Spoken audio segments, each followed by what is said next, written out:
आज ही Doubtnut app download करें। Doubtnut पर होगा अब आपके सभी मैथ्स, केमिस्ट्री, फिजिक्स और बायोलॉजी डाउट्स का सफाया। बस अपने क्वेश्चन की फोटो खींचो, उसे क्रॉप करो और तुरंत वीडियो सोल्यूशन पाओ। Download now. हेलो फ्रेंड्स, इस क्वेश्चन हमसे पूछ रहा है the mutual inductance between two coils infinitely apart is zero. Assertion दिया हुआ है और रीजन दिया हुआ है if the mutual inductance between two coils are zero it means their self inductances are also zero. ठीक है गाइस, यहाँ पे इस सिचुएशन को थोड़ा सा विजुअलाइज करते हैं। मान लेते हैं हमारे पास क्या है, दो कॉइल दिया हुआ है। ठीक है, ये दो कॉइल है हमारे पास, एक ये कॉइल, ओके, और ये एक सेकेंड कॉइल यहाँ पे। ओके, दो कॉइल हमारे पास दिए हुए हैं और जो दोनों हैं वो एक दूसरे से बहुत दूर पे हैं, इतने दूर पे कि एक दूसरे को ये अफेक्ट नहीं कर सकते। इसका मतलब क्या, इसका मतलब कि इसकी जो मैग्नेटिक फील्ड लाइंस हैं वो इसमें एंटर नहीं कर सकती और इसकी जो मैग्नेटिक फील्ड लाइंस हैं वो इसमें एंटर नहीं कर सकती। ठीक है गाइज, तो from phi is equal to mutual inductance जो होता है फाई, और म्यूचुअल इंडक्टेंस की वजह से फ्लक्स की बात कर सकते हैं एक्चुअली।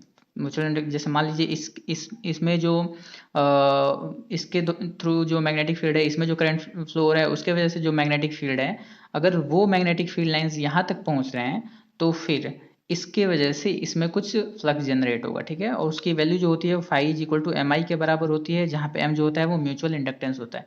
लेकिन अगर ये दोनों एक दूसरे से बहुत दूर अगर सिचुएटेड हैं, बहुत दूर स्थित हैं, तो फिर इसके मैग्नेटिक फील्ड लाइंस का इस पर कोई असर नहीं होगा। इसके मैग्नेटिक फील्ड लाइंस यहाँ तक नहीं पहुँचेंगे और इसकी वजह से फाई क्या होगा, जीरो होगा। फाई अगर जीरो होगा तो डेफिनेटली हम लोग देख सकते हैं यहाँ से कि एम की वैल्यू जो होगी वो जीरो हो जाएगी, जो कि म्यूचुअल इंडक्टेंस होता है। ओके, या फिर कोफिशिएंट ऑफ म्यूचुअल इंडक्टेंस कह सकते हैं।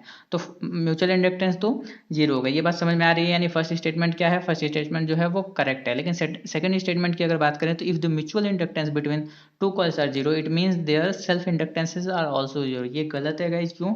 क्योंकि अगर इसमें जो है वो कोई करंट फ्लो, जैसे मान लीजिए इसमें हम लोग करंट फ्लो करा रहे हैं, तो फिर इसमें जो फ्लक्स जनरेट होगा, इसमें खुद के करंट की वजह से जो फ्लक्स जनरेट होगा वो फाई की वैल्यू होती है वो एल आई के बराबर होती है, जहाँ पे एल जो होता है वो सेल्फ इंडक्टेंस होता है। ओके गाइज, क्योंकि इसमें खुद के करंट की वजह से हमेशा ही एक मैग्नेटिक फील्ड होगा और उस मैग्नेटिक फील्ड की वजह से हमेशा ही फ्लक्स को हम लोग phi is equal to B A लिख सकते हैं। तो फ्लक्स जीरो नहीं हो रहा है और यहाँ पे करंट की वैल्यू भी जीरो नहीं है, इसलिए एल जो होगा वो नॉट इक्वल टू जीरो होगा। ओके, और सेम सिचुएशन जो होगी वो दूसरे कॉइल के लिए भी होगी। ठीक है गाइज, तो यहाँ पे हम लोग देख सकते हैं कि अगर फ्लक्स जो है वो दोनों जो है वो बहुत दूर स्थित हैं तो म्यूचुअल इंडक्टेंस तो जीरो है लेकिन सेल्फ इंडक्टेंस जीरो नहीं है। इसका मतलब फर्स्ट स्टेटमेंट करेक्ट है लेकिन सेकंड स्टेटमेंट क्या है, फॉल्स है। अगर हम लोग अपने आंसर से मैच करते हैं तो देखिए हमें assertion is true but reason is false, ये हमारा जो थर्ड ऑप्शन है assertion is true but reason is false, ये क्या हो जाएगा, करेक्ट हो जाएगा। ओके, ये इसका करेक्ट आंसर है। होप आपको समझ में आया होगा। Thank you.